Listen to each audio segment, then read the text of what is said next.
بسم اللہ الرحمن الرحیم نحمدہ و نصلی علی رسولہ الکریم اما بعد. دوستو عزیزو، انسان اللہ کی نافرمانی گناہ کرتا ہے، اور گناہ تنہائی میں چھپ کر کوئی نہ دیکھے، کوئی انسان نہ دیکھ پائے، اسی کے لیے اس سے چھپ کر کے کئی تنہائی میں چھپ کر کے کرتا ہے، گھر کے اندر کرتا ہے، کسی کو دیکھنے سے بچانے کی اپنے آپ کو کوشش کرتا ہے. تو اس کا وبال جو آتا ہے تو اس تک آئے گا. جس نے گناہ کیا اس کا اوپر وبال آئے گا. اور جب آدمی کھلم کھلا گناہ کرنے لگے، باپ کے سامنے بیٹا گناہ کر رہا ہے، ماں کے سامنے بیٹی کا گناہ ہو رہا ہے، نوکر اپنے مالک کے سامنے گناہ میں ملوث ہے، اور روکنے کی طاقت ہوتے ہوئے بھی روک نہیں رہا ہے، خاموشی لے رہے ہیں، تو اس وقت جو وبال آئے گا وہ پورا عام آئے گا. یہ وبال ایسے پکڑ آئے گی کہ یہ عام آئے گی. یہ سب کچھ دیکھتے ہوئے بھی اللہ کی نافرمانی، قدرت دیکھتے ہوئے بھی خاموش رہ گئے، تو اس کا وبال جو ہے عام ہوگا. گھر کے اندر ایک آدمی ہے، تہجد گزار ہے، نمازی ہے، اور بہت جو ہے اللہ کے خوف سے گزارا کر رہا ہے، لیکن گھر کے سارے ہی فرد جو ہے بے نمازی ہیں، ریانیت میں اور جو ہے فحاشی میں مبتلا ہیں، اور وہ روکنے کے اوپر قادر ہوتے ہوئے بھی روک نہیں رہا ہے، خاموشی سے دیکھ کر چھوڑ دے رہا ہے. اپنے آپ میں تو متقی پرہیزگار بن کے پھر رہا ہے. تو جو وبال آئے گا اور سخت وبال آئے گا، اور اس کو بھی گھیرے میں لے گا، اور بلکہ اس کو سخت پکڑ ہوگی. وہ مجرم ہے کہ اللہ تعالیٰ کی نافرمانی کھلم کھلا ہوتے ہوئے دیکھ کر بھی اب طاقت، بس اپنے آپ کو روکنے کی طاقت ہوتے ہوئے بھی روکا نہیں. اپنی انسان جو ہے کبھی اپنی نافرمانی ہو جائے، کوئی اپنا بیٹا یا اپنا چھوٹا یا ماتحت خادم نوکر اس کی اپنی نافرمانی کر دے، ہماری نافرمانی کر دے، تو ہم سے برداشت نہیں ہوتا. ہم لال آگ بگولا ہو جائے، لال پیلے ہو گئے، ایک دم خوب ڈانٹ ڈپٹ، بلکہ مارنے بھی چلے جاتے ہیں. اللہ کی نافرمانی ہو رہی ہے، اور اللہ تعالیٰ حکم الحاکمین پالنہار پروردگار کی نافرمانی کر رہا ہے. اور پھر کہاں گئی غیرت، کہاں گئی وہ حیا، کہ وہ اتنی بھی یہ نہیں ہے کہ اللہ کی نافرمانی ہو رہی ہو، اپنی ایسے زیادہ اپنی حیثیت کیا ہے، اپنی نافرمانی کو تو برداشت نہیں کرا، اللہ کی نافرمانی پر چھپ رہا. کتنا بڑا مجرم ہے انسان. ہم میں سے ہر آدمی غور کرے کہ کیا ہوتا ہے، کیا یہ ہمارے ہاں ہوتا ہے، نہیں ہوتا ایسا؟ بالکل ہو رہا ہے کہ اللہ کی نافرمانی ہوتے ہوئے دیکھ کر بھی ہم چپ ہیں، ہم خاموش ہیں. کبھی کسی وجہ سے، کبھی مروت میں، کبھی ان کی محبت میں ہم خاموش ہو جاتے ہیں. تو یہ بہت بڑے مجرم ہیں. ہم کرنے والا جتنا مجرم ہے اتنا ہی دیکھنے والا بھی مجرم ہے. کوئی زہر پی رہا ہے اور زہر پیتا ہوا دیکھ کے بازو بیٹھا ہوا، یہ بھی مجرم ہے. اس کو جان سے اس کے مرنے میں یہ بھی مجرم ہے، اس کے مارنے میں یہ بھی مجرم ہے جو نہ روک سکا. یہ ہلاکت ہے، جتنے گناہ ہیں ہلاکت ہے. اس ہلاکت میں گرتے ہوئے دیکھ کر خاموش رہنا بھی یہ بھی جو ہے قاتل میں شمار ہے، یہ بھی قاتل ہے. دوستو عزیزو، اس کو ہم سمجھتے ہی نہیں اس بات کو. ہم کو سب کچھ وہ ہے گوارا. ہم دیکھیے ہر چیز کو ماننے تیار ہے. اگر ہم سے یہ بات کوئی کہے کہ دیکھیے انگارہ، آگ کا انگارہ ہے، وہ اپنی جیب میں رکھ لیجئے، بڑی خوشبو آتی رہتی ہے، اس کے اندر سے عطر بھی کیا بھی نہیں کام کرے گا، اود کا اور اس کا بھاری سے بھاری عطر بھی آپ کا اتنا کام نہیں کرے گا. انگارہ جیب میں رکھ لیجئے تو بڑی خوشبو آتی رہیں گی آپ کے پاس، جدھر جائیں گے مہکتے رہیں گے آپ کی خوشبو. تو بولیں گے پاگل ہو گیا ہے کہ تو معلوم ہے، ہم نے سنا ہے، بڑوں سے دیکھا ہے، سنا ہے آنکھ جلا دے گی. کبھی جیب میں رکھا نہیں، کبھی رکھ کے دیکھا نہیں، لیکن بڑوں نے کہا ہے وہ آگ جلانے والی چیز ہے، ہم دیکھا ہے جلتے ہوئے. بہرحال ہم نہیں رکھیں گے. اور آگ بگلا ہوگا وہ سمجھائے گا میرا دشمن ہے، دشمن ہے، کیونکہ وہ اس کو تو تیار ہے. حضور اکرم صلی اللہ علیہ وسلم نے جس چیز سے منع فرمایا ہے اور جس چیز سے نہ کرنے کا حکم دیا ہے، جس کو نقصان دہ بتایا ہے، جو ہے بربادی کا ذریعہ بتایا ہے، اس پر جو ہے ہم یقین اور اس پر عمل کرنے کے لیے ہم تیاری نہیں. کیسا ایمان ہے ہمارا، کیسی محبت ہے ہماری. پھر ہم دیکھیں کیسے دعوے دار ہیں، اللہ کی محبت کے بڑے دعوے دار ہیں، کلمہ گو ہونے کا ہم دعوے دار ہیں. اب پھر کیا کر رہے ہیں، کیسا کر رہے ہیں کہ اللہ کے اتنے محبت کا دعویٰ ہے ہم کو، اور ہم میں سے ہر آدمی کلمہ گو ہونے کا بھی دعویٰ کر رہا ہے، اور پھر حضرت نبی کریم صلی اللہ علیہ وسلم کی باتوں پر عمل کرنے کے لیے اور اس پر یقین، پورے یقین کرنے کے لیے جو ہے جیسا یقین رکھنا ہے اسے یقین کرنے کے لیے تیار نہیں، بس عمل ہی نہیں کرتا اس پر۔ عمل کیوں نہیں کرتا؟ یقین ہوتا ہے کہ بربادی کی چیزیں ہیں، یہ مجھے تو تباہ کر دیں گے، تو پھر وہ جیسا انگارے سے کتنا، انگارے کو کہنے سے کتنا آگ بگولا ہوگا، رکھنا تو دوری بات، عمل تو نہیں کیا لیکن اس سامنے نام سن کے غصہ آ گیا اس کو، کیوں مجھے بولا ایسے یہ رکھنے کے لیے، کتنا دشمن ہے سمجھ گیا، بتانے والے کو دشمن سمجھنے لگا۔ اب دیکھیے یہ انسان، یہ مسلمان کلمہ گو ہو کر کے، مسلمان ہو کر کے ہم میں سے ہر آدمی غور کر لے کہ ہم اس پر کتنا عمل کرتے ہیں۔ جو باتیں بتائی گئی ہیں شریعت میں، جو حضور صلی اللہ علیہ وسلم نے جس چیز کو کرنے کا حکم دیا، جس چیز سے بچنے کا حکم دیا، ہم کتنا بچتے ہیں،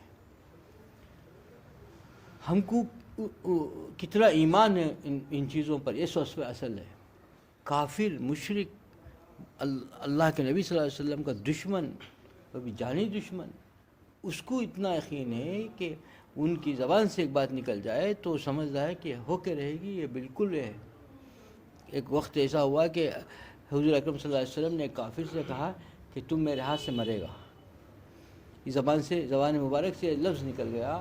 تو ایک وقت ایسا ہوا، جنگ میں وہ بھی شامل تھا، حضور اکرم صلی اللہ علیہ وسلم بھی شامل تھے، جو ایک معمولی ہاتھی، حضور اکرم صلی اللہ علیہ وسلم کے ہاتھ میں ایک معمولی سے ایک لکڑی تھی، اس لکڑی سے اس کو ہاتھ لگ گیا، لگنے سے کھروچ، خالی ہلکا سا جو ہے کھروچ آ گیا۔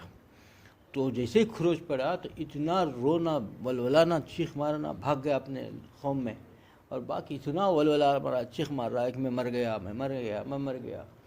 اس کے اپنوں نے کہا کہ غیرت کر، شرم کر، معمولی لکیر ہے، اتنا بے بزدل ہے کہ مرنے سے اتنا ڈر رہا ہے، کہ مرنے سے ڈر رہا ہے تو اتنا مرنے ڈر رہا ہے، معمولی لکیر ہے، اس جنگ میں کیسے کیسے لوگ زخمی ہو رہے ہیں تلواروں سے، تو معمولی لکیر، کھروچ، بالکل ہلکی سی کھروچ، اس کھروچ سے اتنا ڈر رہا ہے، اتنی موت سے ڈر ہے، جو اتنا خوف ہے، کیسا بزدل ہے۔ اس نے جو جملہ کہا کہ یہ تو کھروچ ہو گیا، اگر وہ حضور اکرم صلی اللہ علیہ وسلم اگر انہوں نے فرمایا کہ وہ مجھ پر تھوک بھی دے دے تو میں مر جاتا، مجھے اتنا یقین ہے، کیونکہ انہوں نے جملہ کہا ہے کہ تو میرے ہاتھ سے مرے گا، اتنا یقین اس کو، ایک کافر، مشرک، دشمن، جانی دشمن کو اتنا یقین ہے کہ ان کی زبان سے جو نکلے گا وہ ہو کر رہے گا۔ وہ تو کہہ رہا ہے کہ بھئی اس میں تو کھروچ لگ گئی، اگر کھروچ تو دور کی بات ہے، وہ مجھ پر تھوک بھی پڑ جاتی، ان کا تھوک بھی پڑ جاتا، تھوک دیتے اور مجھ پر تھوک بھی پڑ جاتا تو میں مر جاتا۔ اور ہم لوگ ایمان کا دعویٰ، کلمہ گو، اور اپنے آپ کو جو ہے مسلمان اور پکا، سچا پکا مسلمان سمجھ رہے ہیں، اور اللہ سے سچی محبت کرنے کا دعویٰ بھی کر رہے ہیں، اور ہماری زندگی کے اندر حضور اکرم صلی اللہ علیہ وسلم نے جس چیز سے منع فرمایا ہے اور جس کو کرنے کا حکم دیا ہے، اس پر ہمارا عمل کتنا ہے، کتنا یقین ہے ہم کو اس پر۔ جتنا کافر مشرک کو اس وقت تھا اتنا بھی ہمارے اندر نہیں ہے، تو پھر ہم کیسے ہیں، کیسے ایمان والے ہیں، کیسے ہم سنی ہیں، کیسا جو ہے سنتوں پر عمل کرنے والے ہیں، کیسے محبت کرنے والے ہیں، یہ ہم اپنا جائزہ لیں۔ دوستو عزیزو، آج ہم لوگ پریشان ہیں، محلہ وبائی امراض سے، وبا سے، اور ایسے مصیبتوں پریشانوں سے۔ کیوں پریشان ہیں؟ کھلا گناہ ہو رہا ہے، اور ہم اس کو روکنے کے تو دور کی بات، اس کو برا بھی نہیں سمجھ رہے ہیں، اپنا کام دے کے جا رہے ہیں۔ پھر ہماری نمازیں، ہماری عبادتیں، ہمارے اللہ سے ڈرنا، یہ سب بیکار ہے۔ کہ اگر واقعی خدا کا خوف ہوتا تو پورا عمل کرتا، کہ روکنے کا بھی تو حکم ہے، اپنوں کو روکنے کا بھی تو کہ جتنا اپنی طاقت کی مقدار کوشش تو کرنے کا حکم ہے، کوشش کر ہی نہیں رہا ہے۔ ہاتھ پہ ہاتھ رکھ کے بیٹھا ہے تو اس کی تہجدیں اور ہماری تہجدیں، ہماری عبادتیں، ہمارے ذکر اذکار کیا کام آئیں گے کہ ہمارے سامنے میں کھلا عبادتیں ہو رہی ہیں۔ وہ واقعہ جس میں بتایا گیا تھا کہ جبرائیل علیہ السلام کو بستی الٹنے کا حکم ہوا تو وہاں ایک عابد زاہد رہتا تھا، کوئی وقت اس کا عبادت سے خالی نہیں تھا، لیکن سب سے پہلے اس کو اٹھا کے پٹکنے کا حکم دیا۔ دوستو عزیزو، کیوں کہا گیا؟ کیونکہ اس نے خود تو عبادت کرتا تھا، خود تو خدا کے خوف سے 24 گھنٹے کی زندگی میں کبھی گناہ کی طرف تصور بھی نہیں کر ہی نہیں سکتا، کر ہی نہیں رہا تھا، ہر وقت اللہ کی عبادت میں تھا، لیکن کسی کو روک نہیں رہا تھا۔ یہ بھی کتنا بڑا جرم ہو گیا کہ اس کی ساری عبادتیں ایک طرف رہ گی، پورے اللہ تعالیٰ نے رکھ دی، تو عبادت تو کر رہا ہے، تیرے سامنے گناہ ہو رہا ہے، اس کو نہیں روک رہا ہے۔ اس کو روکنے کی رکھتے ہوئے کم سے کم بول تو دیتا، جتنا اختیار ہمارا ہے اتنا کہنا تو چاہیے۔ نحیف آواز ہے تو ہماری آواز نحیف ہے، ہماری طاقت کمزور ہے تو جتنی طاقت ہے کمزور ہے، اللہ تعالیٰ یہ نہیں دیکھتا سب روکنے کا حکم، پہنچانے کا حکم سب نہیں ہے. بس ہم کو تو منوانے کا نہیں. حضرت والا اسی فرماتے ہیں کہ پہنچانے کا حکم ہے. مانے یا نہ مانے وہ جانے، خدا جانے. ہم تو پہنچانا چاہیے، وہ بھی نہیں کر رہا ہے. منع تو کر سکتا تھا، منع بھی نہیں کر رہا ہے. اس کو توفیق دے یا خدا جانے، خدا کر سکتا ہے، خدا کے ہاتھ میں ہے. لیکن انسان وہ بھی نہیں کر رہا ہے، تو پھر اتنا بھی نہیں کرے گا تو پھر کیا حال ہوگا. آج ہمارا حال کیا دیکھیے کہ حضور اکرم صلی اللہ علیہ وسلم نے بھی فرما دیا کہ دیکھیے کہ جب وہ وقت آ جائے گا کہ شہر کا، ملک کا، اپنے جگہ کا، اپنے بستی کا جو ہے بڑا جو ہوگا وہ جو ہے فاسق و فاجر ہوگا، اس حضور میں مبتلا رہے گا، وہ ہمارا بڑا ہوگا. اور آگے فرمایا ہے کہ اس وقت دیکھیے یہ حال ہو جائے گا، آج جیسا منافق چھپتے پھر رہے ہیں اس وقت نیک و مومن چھپتا پھرے گا اپنا. یہ حال ہو جائے گا. اور جو بڑے اپنے بڑے جن کو سمجھ رہیں گے، بستی کے بڑے سمجھ رہیں گے، وہ جو ہے ان کے اندر جو ہے وہ منافقت اندر رہے گی، کٹ کٹ کے بڑھے گی، نفاق ان کے اندر ہوگا. دیکھنے میں تو بڑے دیندار نظر آئیں گے، حقیقتاً وہ دیندار نہیں ہوں گے. وہ بستی کے بڑے ہو جائیں گے. پھر کیا حال ہوگا. آج ہم اپنے اندر غور کر کے دیکھیں، ہمارے بستیوں کو دیکھیں، ہمارے ملک کو دیکھ لیں، ہمارا کیا حال ہو رہا ہے.